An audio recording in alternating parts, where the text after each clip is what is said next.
Cümleten selamun aleyküm hanımlar. Diva Patik YouTube kanalıma hepiniz hoş geldiniz. Bugün birlikte 2 şiş dikişsiz patik yapacağız. Ben patiğimde normal patiklik bir ip kullandım. Pudra pembe renginde. Şişlerim 3 numara. Modelim de bu şekilde. Çok kolay, çok güzel, çok şık bir model oldu hanımlar. Bakın, ajurlu bir model. Patiğimizin tabanı, topuğumuz, hiçbir yerinde dikişimiz yok. Bu patik benim elimin ölçülerine göre 37, 38, 39 numara ayaklar için uyumlu oldu. Daha büyük ya da daha küçük yapmak isteyenler olabilir. Her numara için başlangıç sayımız aynı olacak. Sadece daha büyük yapmak isteyenler, bu kenarda artırmalarımız var. Benden birkaç sıra artırma fazla yapabilir. Daha küçük yapmak isteyenler de birkaç sıra artırma eksiltebilir. Örerken sizlere gerekli hatırlatmalarımı da yapacağım. Hemen patiğimize başlayalım hanımlar. Kaç numara yapacak olursak olalım, başlangıç sayımız aynı. Şöyle ipimin ucunda bir miktar bir ip bıraktım. Patiğimize 59 ilmek olarak başlıyorum. 59 ilmek. Bu şekilde 3 4 5 6 7 59 ilmeğimizi atalım gelelim. Evet, 59 ilmeğimi attım geldim hanımlar. Hemen şu kenarımıza bir tane düğüm atacağım. İpimi az bırakmışım. Kenarda ipim az kaldı ama önemli değil. Şöyle sıkıladık. Evet, patiğimizin bilek bölümünde bir düz bir ters lastik yapacağız. Öncelikle kenar ilmeğimi örmeden alıyorum. Devamında ilmeklerimi sırası ile bir düz, bir ilmek ters, bir ilmek düz, bir ilmek ters, bir düz, bir ters, bir düz, bir ters. Bu şekilde örüyoruz. Sıra sonuna kadar örelim gelelim. Evet, sıra sonuna kadar ilmeklerimi ördüm hanımlar. Şimdi geri dönüyorum, ön yüzdeyim.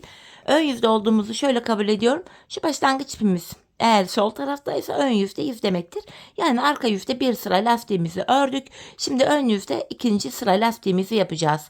Kenar ilmeğimi aldıktan sonra ilmekleri gördüğüm gibi öreceğim. Düzleri düz, tersleri ters. Bakın, bir düz ilmeğim var. Düz örüyorum. Bir tersimi ters ördüm. Bir düz, bir ters. Bir ilmek düz, bir ilmek ters. Bir düz, bir ters. Bu lastiğimizde ikinci sıra oluyor hanımlar. Sıra sonuna kadar öreceğiz. Sonra geri döneceğiz. Arka yüzde yine ilmekleri gördüğümüz gibi öreceğiz. Üçüncü sıra olacak. Ön yüzde aynı işlemi yapacağız. 4 sıra. Bu şekilde toplamda ben 13 sıra lastik ördüm hanımlar bilek kısmına. Daha çok böyle uzun boğazlı olsun diyenler varsa da bu sıralamayı artırabilir. Daha kısa patik tipi olsun diyenler varsa da bunu daha da kısa yapabilir. Ben 13 sıra yaptım bu ölçülere göre. Şimdi hep birlikte bu patiğimizin lastik bölümünü tamamlayalım. Gelelim hanımlar, ardından buluşalım. Evet hanımlar, 13 sıra lastiğimi ördüm geldim. Şimdi ön yüzdeyim. Modelimize başlayacağız. Yani bu bölümlere başlayacağız. Hanımlar, bu modelimizin şu kenar bölümlerine 23'er ilmek ilk başta haroşa öreceğiz. Orta modelimiz 13 ilmekten oluşuyor. Orta modelin sağından ve solundan artırmalarımızı yapacağız. Şimdi ilk 23 ilmeğim haroşa. Ben örgümüzün hem arka yüzünde düz örgü örerek haroşalarımı elde ediyorum. Kenar ilmeğimle birlikte toplam 23 haroşa ilmeğimi düz örüyorum. Burada 6 ilmeğim oldu. 7, 8, 9, 10, 11, 12, 13, 14, 15, 16, 17, 18, 19, 20, 21, 22, 23 ilmek haroşamı ördüm. Ardından buraya şöyle ipimi parmağıma dolayarak bir ilmek atıyorum. Artırmamı yaptım. Şimdi ortadaki 13 ilmeğin sağına ve soluna şöyle işaretleyici takacağım hanımlar. Hemen şunu kapatıyorum. Şöyle ortadaki 13 ilmeğin yeri belli olsun diye, sonra birkaç sıra ördükten sonra bu işaretleri de çıkartacağım geri. Şimdi modelimin ilk 13 ilmeğini düz örüyorum modelime zemin hazırlamak için. 1, 2, 3, 4, 5, 6, 7, 8, 9, 10, 11, 12, 13. Tekrar 13 ilmek ördükten sonra bu modelimizin sol kenarına da işaretleyiciyi taktım.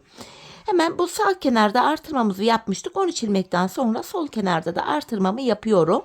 Kalan 23 ilmeğimi öreceğim. Sayarak gidelim, siz de sayılardan emin olun. Şu birinci ilmeğim, 2, 3, 4, 5, 6, 7, 8, 9, 10, 11, 12, 13, 14, 15, 16, 17, 18, 19, 20, 21, 22 ve 23.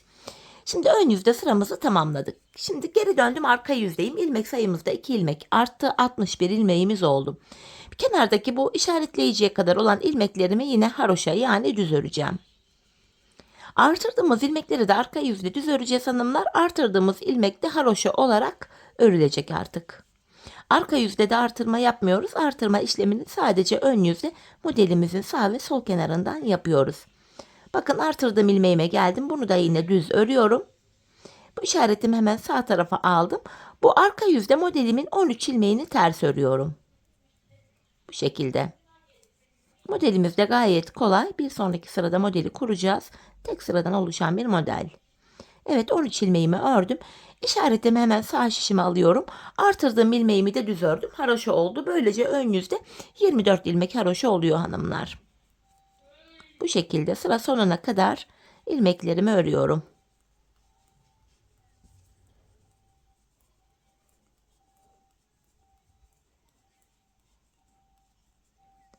Sonuncuyu da ördüm.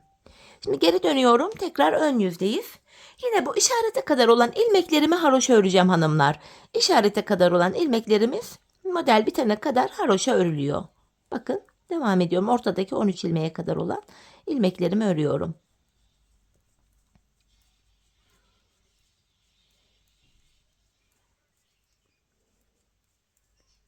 Bakın işarete kadar geldim. Şimdi bu ortadaki 13 ilmeğime kadar geldim. Burada tekrar artırmamı yapıyorum. Buraya bir ilmek attım. İşaretimi sağ tarafa alıyorum. Şimdi bu modelimizi yapacağız hanımlar. Model tek sıradan oluşuyor. Her 3 sırada bir aynı modeli tekrar ediyoruz. Şimdi öndeki 4 ilmeğimin yönü düzgün gelmediği için şöyle düzeltiyorum. Burada hanımlar şöyle içeriden girerek tersten kesim yapılıyor bu şekilde. Ben bu şekilde kesim yapmakta zorlandığım için tığım ile bu 4 ilmeği keseceğim. Şöyle örgümü ters çevirdim. Bu 4 ilmeğimi şöyle tığıma alıyorum. Bakın tığ ile toplayacağım. Normal şiş ile toplamakta zorlanıyorum çünkü. Bakın 4 ilmeğin 4'ünü birden tersten şöyle girerek topladım. Bu ilmeği şişime aldım. Tekrar geri dönüyorum. 4 ilmeği topladık burada. Şimdi şöyle yapacağım. Ajur yapıyorum. İpimi şişime doladım. Bir ilmek düz ördüm. 6 tane ajur yapacağız. İkinci kez ipimi şişime doladım. Bir ilmek düz ördüm. Üçüncü kez ipimi şişime doladım. Bir ilmek düz ördüm. Dördüncü kez ipimi şişime doladım. Bir ilmek düz ördüm. Beşinci kez ipimi şişime doladım. Bir ilmek düz ördüm. Altıncı kez ipimi şişime doladım. Burada da 4 ilmeğin 4'ünü birden normal şöyle girerek sola doğru kesim yapıyoruz. Burada tekrar 13 ilmeğimiz var hanımlar. İlmek sayımızda artma ya da eksilme olmuyor orta bölümde. Modelimiz buydu. Hemen işaretimi sağ şişime aldım. Kenara artırmamı yapıyorum ve kalan ilmeklerimi haroşa yani düz olarak örüyorum.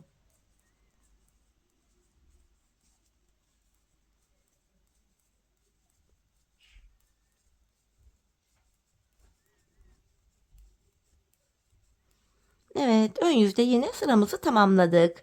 Şimdi geri dönüyoruz. Arka yüzde yine işarete kadar olan ilmeklerimizi haroşa öreceğiz. Ortadaki 13 ilmeğe kadar olan ilmekleri bu şekilde işaretimize kadar örelim, gelelim. Evet, bakın ilmeklerimi ördüm hanımlar. Ön yüzde artırdığım ilmeğimi de düz örüyorum. İşaretimi şişime aldım. Ortada 13 ilmeğimiz var. Bu 13 ilmeğimi arka yüzde tamamen ters örüyorum. Modelden sonraki bu ilk sıramız, ilmeklerimizi ters örüyoruz. Her 3 sırada bir aynı modeli tekrar edeceğiz. Evet, 13 ilmeğimi ters ördüm. Yine işaretimi şişime alıyorum. Bakın artırdığım ilmeği de yine düz ördüm yani haroşa. Kalan ilmeklerimizi de sıra sonuna kadar haroşa örelim, gelelim. Evet hanımlar, yeniden ön yüzdeyiz. Devam ediyoruz. Yine işaretime kadar olan ilmeklerimi haroşa örüyorum.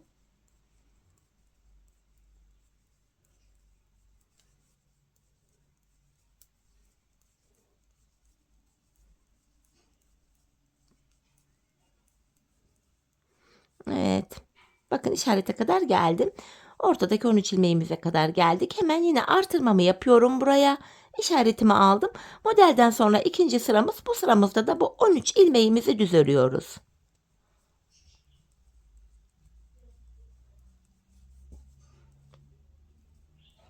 Evet, 13 ilmeğimi ördüm. İşaretimi sağ şişime aldım. Yine buraya artırmamı yapıyorum. Bir ilmek attım. Kalan ilmeklerimizi de sıra sonuna kadar yine haroşa olarak örüyoruz hanımlar. Gördüğünüz üzere gayet kolay bir model.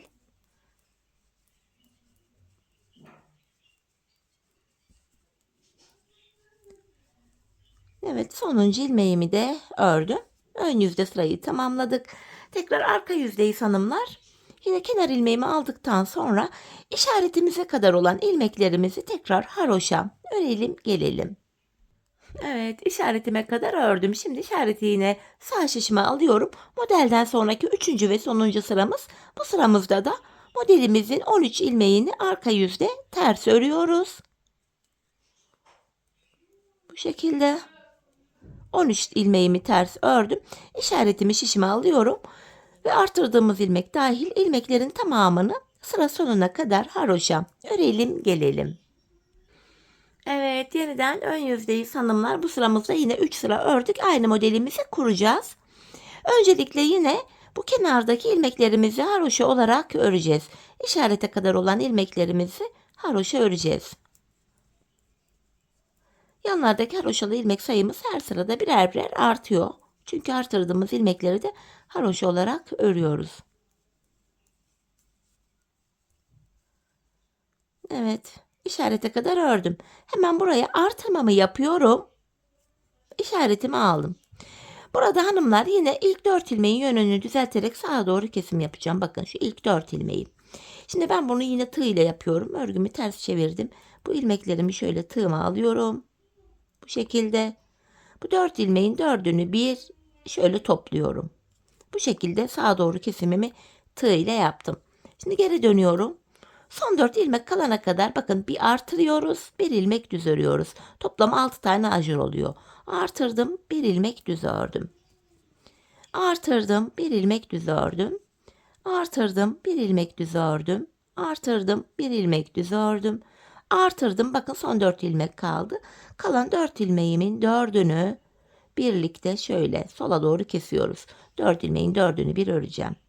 Şu şekilde önce bir şişime alıyorum ilmeklerimi. 4'ünü bir ördüm. Evet, modelimizi yaptık hanımlar. Şimdi işaretimi sağ şişime alıyorum. Hemen artırmamı unutmuyorum. Kalan ilmeklerimizi haroşa örelim gelelim. Evet hanımlar, ilmeklerimi ördüm. Şimdi geri dönüyorum. Yine arka yüzdeyiz. Tekrar arka yüzde işaretimize kadar olan ilmeklerimizi yine haroşa örelim gelelim. Evet, işarete kadar geldim hanımlar. Yine işaretimi alıyorum sağ şişime. Modelden sonraki ilk sıramız bu. Sırada ilmeklerimizi 13 ilmeğimizi ters olarak örüyoruz. Sırası ile. Hepsini ters örüyoruz ortadaki 13 ilmeğimizin. Evet.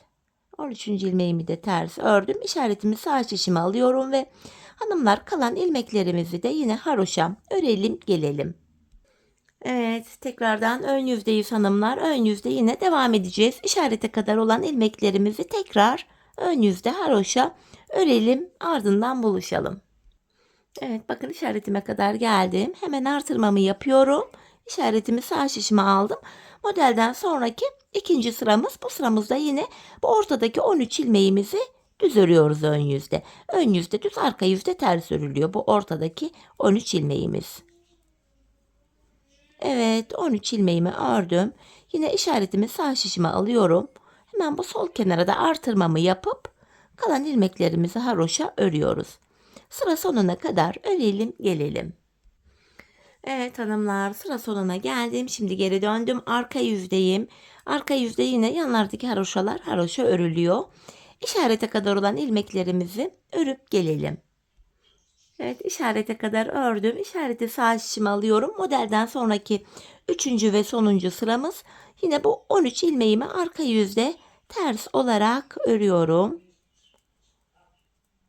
Ön yüzde hanımlar tekrar 3. modelimizi yapacağız. Her 3 sırada bir aynı işlemi tekrar ediyoruz.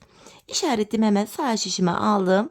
Kalan ilmeklerimizi tekrar haroşa örelim. Ön yüzde buluşalım.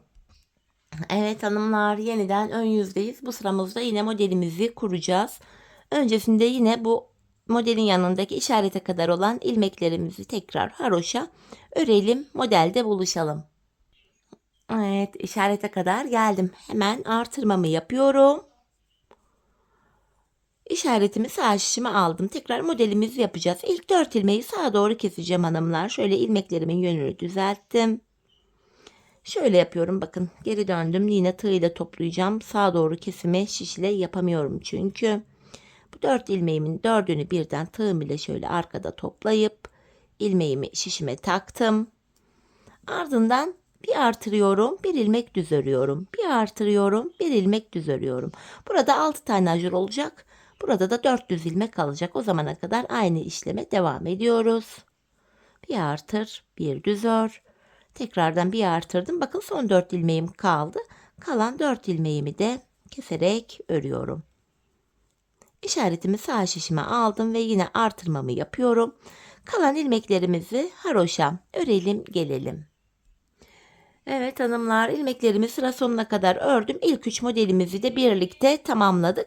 Şimdi geri döneceğiz. Arka yüzde ilmekleri gördüğümüz gibi öreceğiz. Haroşalar haroşa, ortadaki 13 ilmeğimizi ters olarak. Ön yüzde yine yanlardaki haroşalar haroşa olacak. Modelden sonraki ikinci sırada ön yüzde ilmekler düz örülecek. Kalanlar yine haroşa. Arka yüzde tekrar haroşalar haroşa. Ortadaki 13 ilmeği ters öreceğiz. Modelin 3. sırası olacak. Tekrar ön yüzde 4. modelimizi yapacağız. Model bu şekilde ilerleyip gidiyor hanımlar. Ben bu işleme ne kadar devam ettim, ne kadar artırdım hemen söyleyeyim. Şişimde toplamda 93 ilmeğim olana kadar artırmalarımı yaptım hanımlar. Şişimde 93 ilmek olana kadar. Sizler ben 40-41 numara yapacağım diyorsanız burayı 93 ilmek değil de daha da artırabilirsiniz. Yani 97 ilmek olarak yapabilirsiniz hanımlar. 97 ilmek ya da ben 35-36 numara yapacağım diyenler varsa da 87 ilmek olana kadar artırabilirler. Artırma işlemine göre patiğin boyutu belirlenir. Ben bu boyutta 93 ilmeğim olana kadar artırdım. Artırmalar olurken de zaten her 3 sırada bir ajurlu modelimi tekrarladım. Şimdi hep birlikte modelimizin bu aşamasını ölçülerimize göre artırmalarımızı yapalım. Ardından buluşalım. Evet hanımlar, 93 ilmeğim olana kadar patiğimi ördüm geldim. Artık artırma yapmayacağız hanımlar. Bu bölümü bir de şaroşa öreceğiz. Orta bölüme model desen hiçbir şey yapmayacağız. Şimdi kenar ilmeğimi aldım. İlmeklerimizin tamamını hiç artırma falan yapmadan sıra sonuna kadar düz yani haroşa örelim gelelim. Evet, sıra sonuna kadar ördüm. Şimdi geri dönüyorum. Arka yüzdeyim. Arka yüzde de yine kenar ilmeğimi aldım. Sıra sonuna kadar ilmeklerimizi yine düz olarak öreceğiz. Şu ortadaki modelli ilmekler dahil hepsini düz örelim. Ön yüzde buluşalım. Evet, ilmeklerimin tamamını ördüm. Şimdi ön yüzdeyiz hanımlar.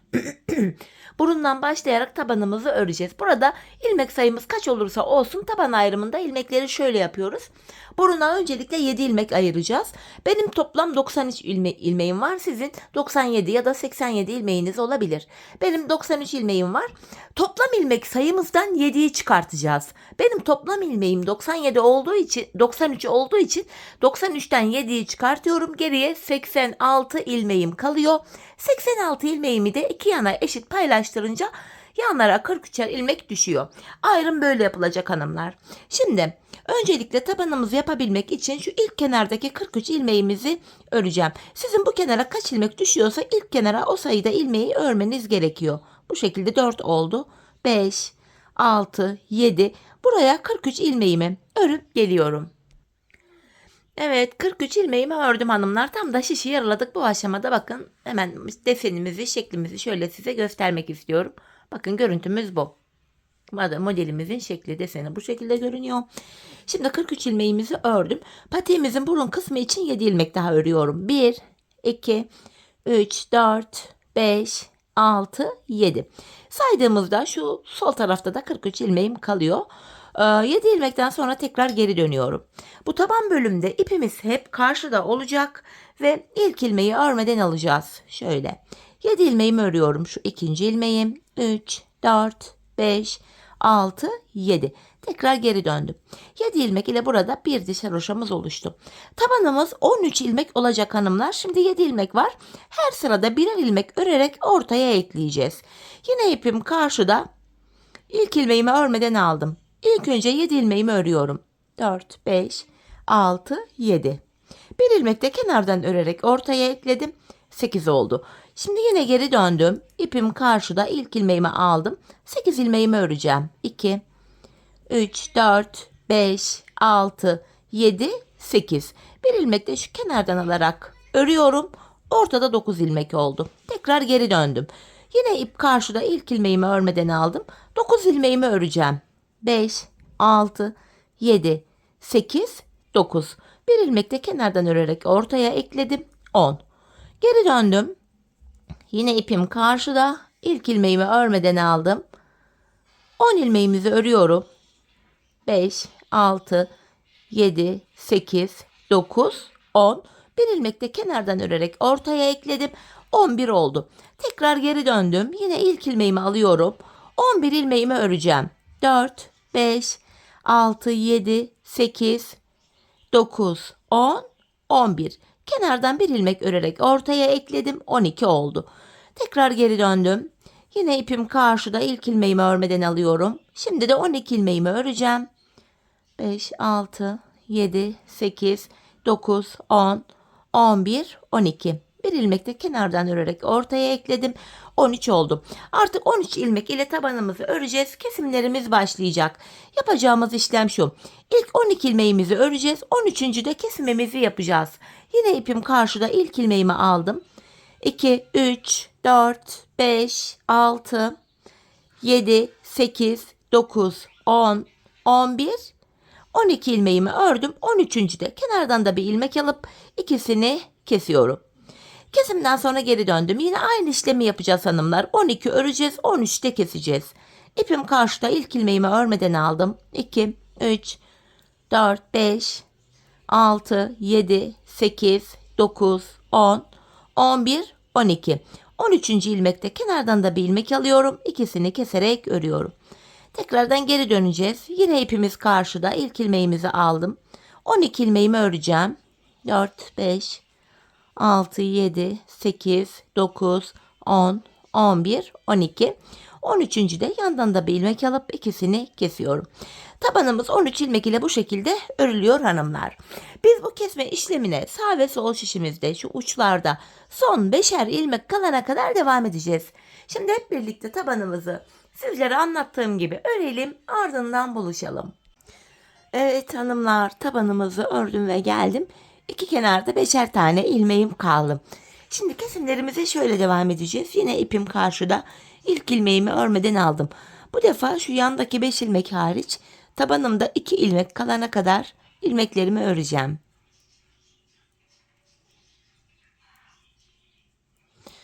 Bakın kenardaki ilmek kaldı. Bu 2 ilmek ile yandan da bir ilmek aldım. Üçünü bir kesiyorum. Kesimden sonra geri döndüm. Yine ipim karşıda, ilk ilmeği örmeden aldım. Tekrar şu 5 ilmek hariç tabanda 2 ilmeğim kalana kadar ilmeklerimi örüyorum.